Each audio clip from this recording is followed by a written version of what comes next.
Hi, I wanted to talk to you really quickly about doing some multi-timeframe analysis, and one of the things I've been talking about in the EU room, trade room that I run, is how on forex swing trading, because there are so many pairs, it's always useful to get an idea of what's happening within the markets, within each pair, um, on the various different time frames.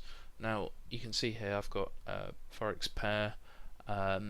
It's on a monthly chart, and I want to see what's happening here so that I can maybe get a better idea of what's happening on the weekly and then the daily, which is where you would actually take a trade based on.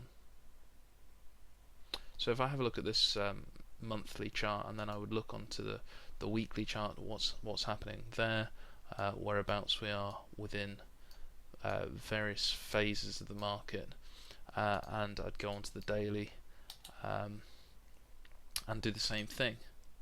So if I just flip back onto the monthly, and one of the things I was considering is what to actually do with this to standardize it and make it a little bit quicker and easier to do. I've actually put a blog post on netpicks.com on the website. If you look over there in the educational section, if you can't see that, if you can't find that, just post a message on under this video, and I'll get back to you and let you know where that is. But I thought, well, what can I do to help standardize this process to make it easier and quicker, and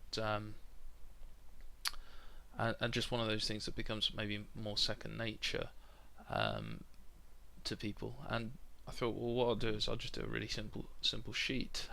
It's not something that you have to do it in exactly this way, but I've just done a really quick, simple sheet that you could print out and fill in every day. I haven't made this available, but it's a really easy. It's a really easy thing to do. You just create a table. If anybody's desperate for it, I'll post it in the Owners Club for members, but it's such a simple thing to do. You just open a Word document or Libra or OpenOffice if you don't have Microsoft, or even on Google Docs. You just open it, put in a table, format it in a manner that fits what you want to get out of it, and you just do this maybe once a week. Try to understand where each pair is going and is within its bigger picture activity overall. So you can see here I've just taken the questions that I mentioned in the blog post, and I've put those in for the daily, the weekly, and the monthly on each of the various different pairs that I might or might not be looking at. And this can obviously be replicated for as many as you look at. So I want to look at whether the market's trending or balancing, whereabouts in that trend or balance it is. Is it at the high or low of a balance? Is it in the middle? Has it been trending just for a short time, or has it been trending for quite a while already? What happens when the market has a quick move higher or a quick move lower? And obviously we're talking about quick in relative terms here, over a few bars rather than over several bars. So does that activity persist, or is it something that is rejected quite quickly? And does that how does that work for higher prices and lower prices? And then what's the kind of level of strength of the activity? What's the overlap level of the bars? So are you seeing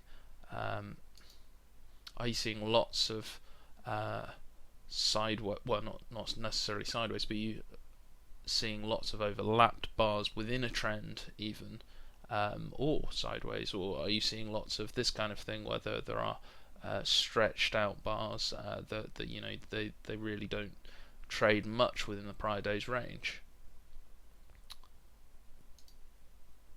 And obviously, the longer the time frame that you look at, the more clear specific levels may be. So are there any particular levels on various time frames that you might want to be looking out for?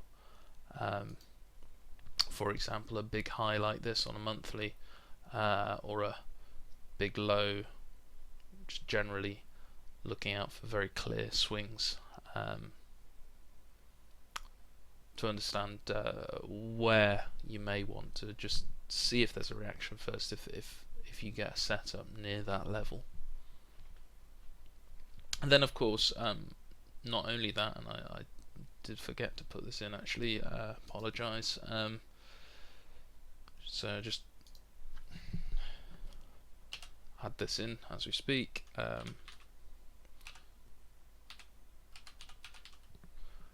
And if there are any trend lines, because trend lines are important in my opinion, not necessarily for initiating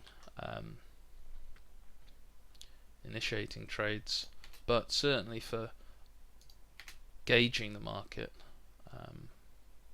and how the action might proceed relative to those. I did that. Okay. So if we look at this particular pair, we can have a look on a monthly and go through those things really quickly. We can see that there was a big move higher. It was stretched out with a small balance in between, and we've been kind of doing a lot of overlapping, trending down is with reasonable retracements. It's been here, you can see that response to higher prices has been selling. You see these wicks here, and you can see it here even, but the fact is it did get a little bit higher without making a higher high. I won't fill this in right now, but I'll just give you a feel for what I'm trying to achieve. We can see that within the downtrend, we've been downtrending for quite a while. It's moved back quite a bit, a big proportion of this move, and you can see that actually this area here, where it paused on this bigger move in 2007, 2008, actually is where it's currently stopped. So clearly there's going to be danger below there, below this point, below the low of this, and we've got to look at that swing low as a possible important big level. There may or may not be a trend line that you can draw in here for resistance in case it starts breaking up to the upside. So if we look at the weekly chart, you can see it becomes a little bit clearer on the weekly chart. Gets the right point to start with, that would help.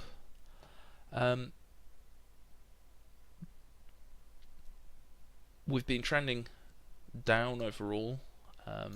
This is the top of that high that I showed you in the monthly, and we can see that it's in another down phase, but is it going to be able to take this low out here? And this is kind of this is the low that I was talking about, the bottom of the that part here. So that pause, that balance within that big trend, that's the low there.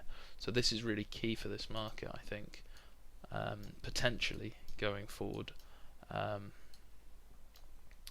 is if we're going to be able to make a lower low and continue that downtrend, or whether this is going to hold and we're going to break higher and make higher highs. So that's a really key thing, looking at the weekly chart. A lot of overlap even within this downtrend. You can see that it's probably more so than this move down, and even though there's overlap here, but there's little flushes within that, so you can see it moves down and it has overlap and balance, moves down, overlap and balance, moves down, and then it starts reversing. And you can see that this is quite a key thing, because these were 4 really strong bars, and okay, that was followed by some selling, but 4 really strong bars in a row, and this is on the weekly, remember. So if we drill down to the daily and get to the right point, see that actually it's starting to become a little bit more messy on the daily, and you can see how you might lose yourself within this market overall.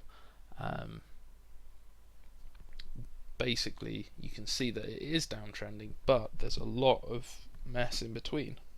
So overall, downtrend, very short term. There might be some little balances within here. There are attempted breaks lower. You can see some bigger red candlesticks here, down candlesticks. Just going back to the sheet. Well, the big levels, I think that we can see that we've identified already. The level of overlap is probably most pronounced on a weekly, maybe the monthly as well. The daily is just a bit messy, so it doesn't seem as directional, although there is an overall downward skew. The location within the phase where we can see that it's trending, but on a weekly, if we just go back there, we were talking about it's coming into its next leg down potentially, and it's going to test this key. Well, it might or might not test this key level down here, which was the bottom of the pausing balance in the big move up, 2007, 2008, or it might come out and take this high out and make higher highs, in which case you can say that maybe it's starting to trend up within the bigger picture. But so on the daily, the phase it's on a daily chart is that we're really, you can actually see this. You can see that overall there's not massive, although it's directional and it's moving lower, it's not really aggressive in its movement. You can see it looks tired to the downside, and that's a possible clue. Actually, you can see that there is a trend, probably a trend line you could draw in here.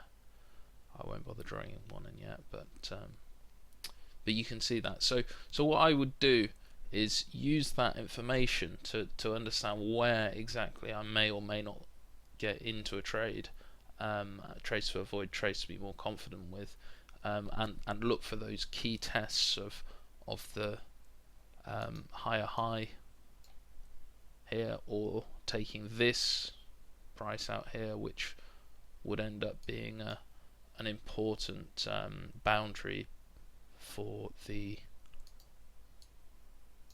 behavior in this big move in 2007, 2008. And really what you can do is you can look at that very, very simply, very quickly, and do that once a week for each pair that you're trading, just to get a better idea. And then you could even just add in a line here. You could say something like I don't know, overall feeling of market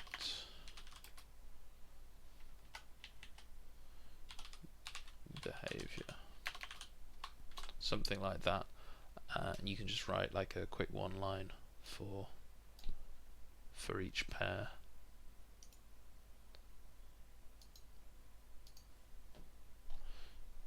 So trending down, but overall tiring. Key test of price or higher highs. And you can refer back to this each week, throughout the week, maybe towards the end of the week, or whatever you want to do, and you can get this idea for each market that you're looking at. Obviously, when you're looking at many different markets, it becomes something that you've got to try to cut through and get a clear picture and get a clear picture of each different pair quite quickly. So I think that this is a great way of just doing it once a week, a quick rundown of each market, of each pair that you're looking at, and just make sure that you're doing that in a consistent way that you can replicate that and understand what you're doing and get it quickly. Okay, well, thanks for watching. I hope this was useful to you, and see you next time.